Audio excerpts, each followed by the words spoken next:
Joylardagi ijtimoiy soha obyektlari, nosoz yo'llarni ta'mirlash kabi muammolarga yechim topishda tashabbusli byudjet loyihasi dasturlamal bo'lyapti. Ilgari surilgan muayyan bir taklifga loyiha doirasida omma tomonidan ovoz beriladi. Har bir hududda eng ko'p ovoz to'plagan takliflar g'olib deb topiladi. Toshkent viloyatida ham ushbu loyiha ko'magida Barkamol avlod bolalar maktabining yangi binosi foydalanishga topshirildi.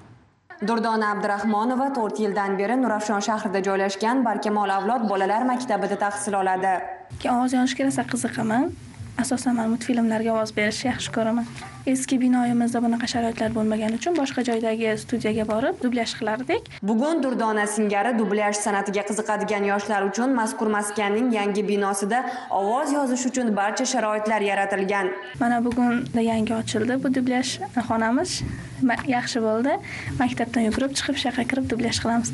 Binoning tantanali ochilish marosimida esa viloyat maktabgacha va maktab ta'limi boshqarmasining mutasaddilari, keng jamoatchilik vakillari, shuningdek o'qituvchi va o'quvchilar ishtirok etishdi.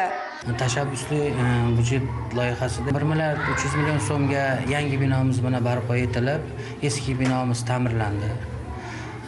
690 million so'mga esa barcha faoliyat ko'rsatayotgan to'garaklarimiz uchun jihozlar olib kelindi. Biz bunday imkoniyatlardan foydalanib, hozirgi kunda 630 nafardan ziyod o'quvchilarimiz bo'lsa, bu yangi binolarga yana o'quvchilarimizni ko'proq qamrab 1000 nafardan oshirish o'zimiz oldimizga reja qilganmiz. Mazkur Barkamol avlod bolalar maktabida 7 ta yo'nalishda 20 nafar to'garak rahbarlari o'z bilimlarini o'quvchilarga o'rgatib kelmoqda. Birinchi boshlaganimizda tibbiyot anjomlari yetishmasdi. Mana hozirgi kunda mana 5 yil vaqt oralig'ida juda ko'p narsalarga erishdik. Tibbiyot anjomlarimiz keldi. O'quvchilar ham juda ham qiziqqan. Hamma shart-sharoitlarimiz bor. Texnik bazalarimiz juda ham yaxshi ortdi. Ota-onalarimiz bundan xursand. To'garak narxi qancha sir bo'lsa? Eng kam ish haqini 10% da 37500 so'm.